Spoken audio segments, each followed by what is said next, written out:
Good morning. It is 10:19 a.m. on Monday, November 7th, 2016. I'm Christiana Ellis, and I am much better rested now, thank you. This is 5 more minutes. So, I am taking off work today, which allowed me to be a little better rested. But today, I'm going to catch up on the Avatar: The Last Airbender rewatch that I didn't do yesterday. So, today is Season 1, Episode 11, The Great Divide. And it's kind of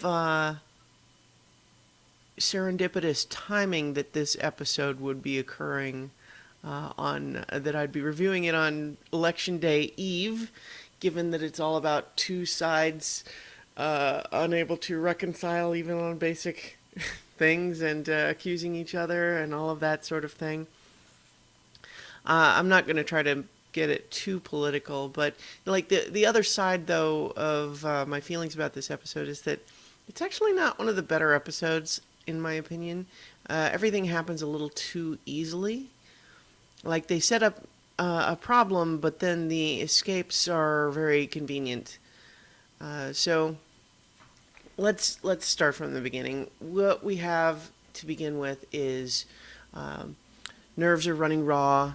They're at the camp for the kids. Sokka and Katara are arguing.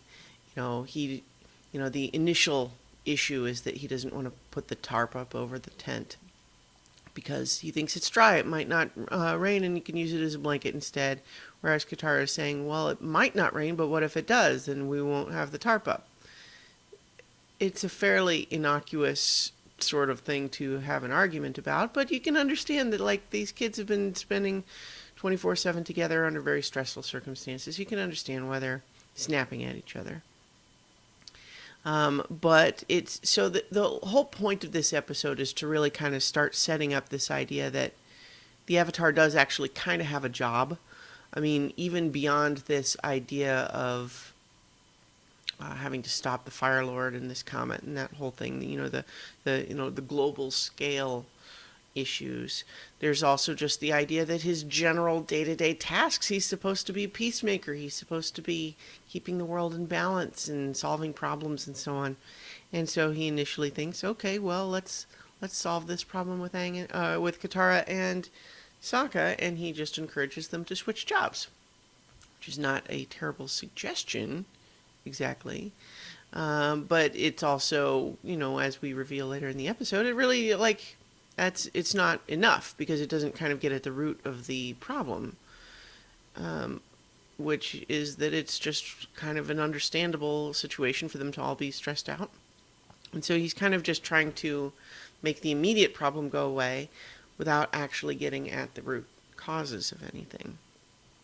And to be fair to the episode, that's part of the story, and that becomes an issue later when he comes across the two tribes, the feuding tribes. But there's also just there's some slightly dubious logic. First of all, I will say that I love the Grand Canyon style setting. That's kind of fun, and the idea that for people who don't have a flying bison, the maze of canyons down there, and it's kind of a dangerous area, you have to have a guide take you through. And the idea that there's maybe only a limited number of people who can do that, and so there could be some conflict over just like, okay, well, if there's only one guide available right now, and you don't want to travel with the other tribe, do you just have to wait when you're fleeing?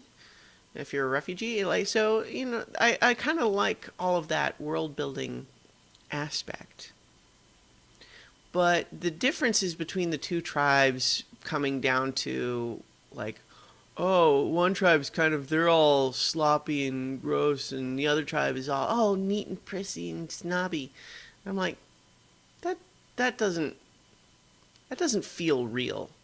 Especially if these two tribes are they're warring neighbor tribes, they're feuding, so they know each other well and hate each other. It just feels like they don't.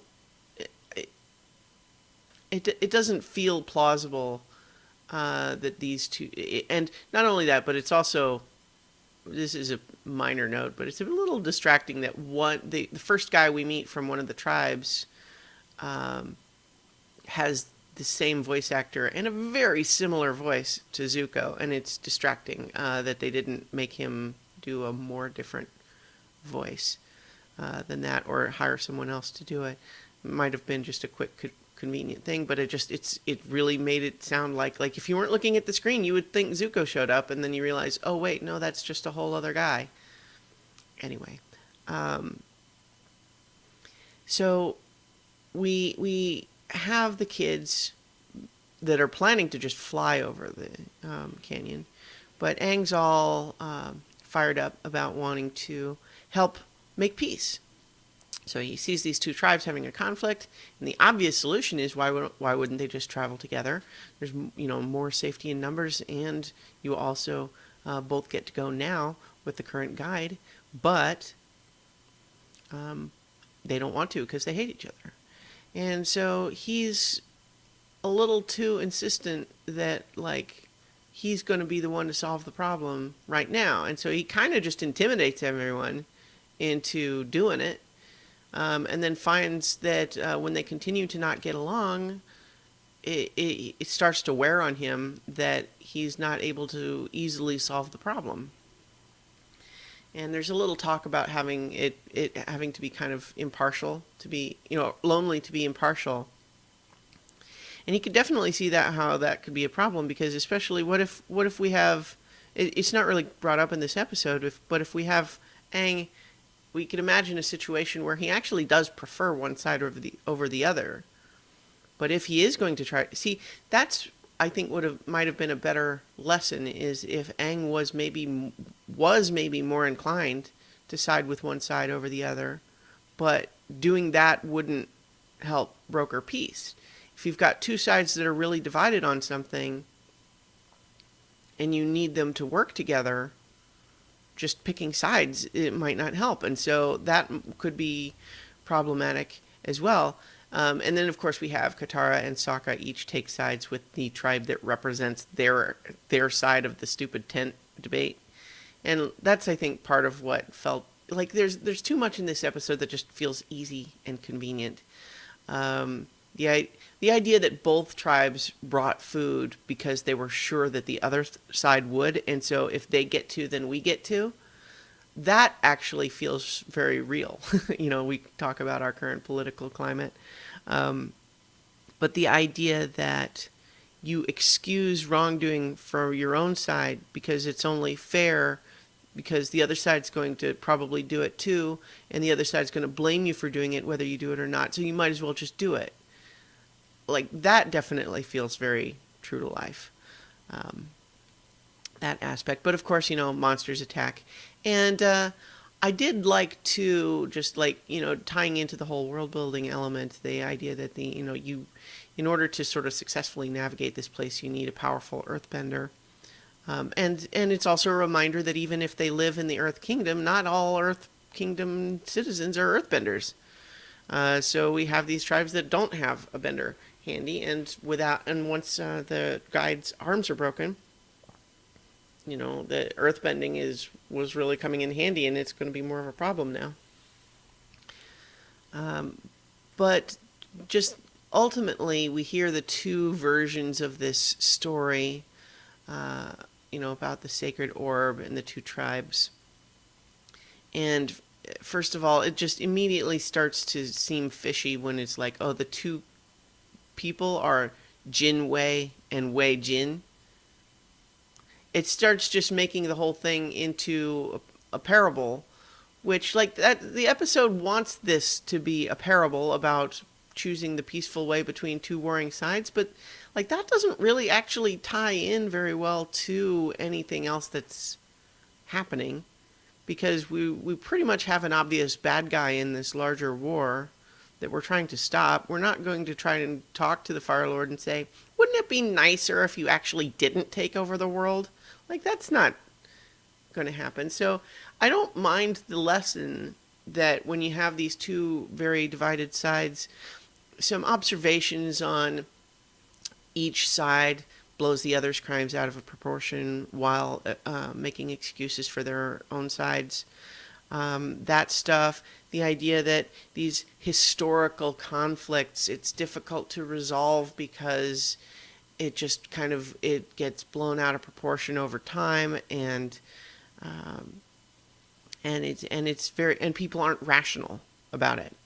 And I think that part of the story is what works the best and is what feels like it can apply the most to real life.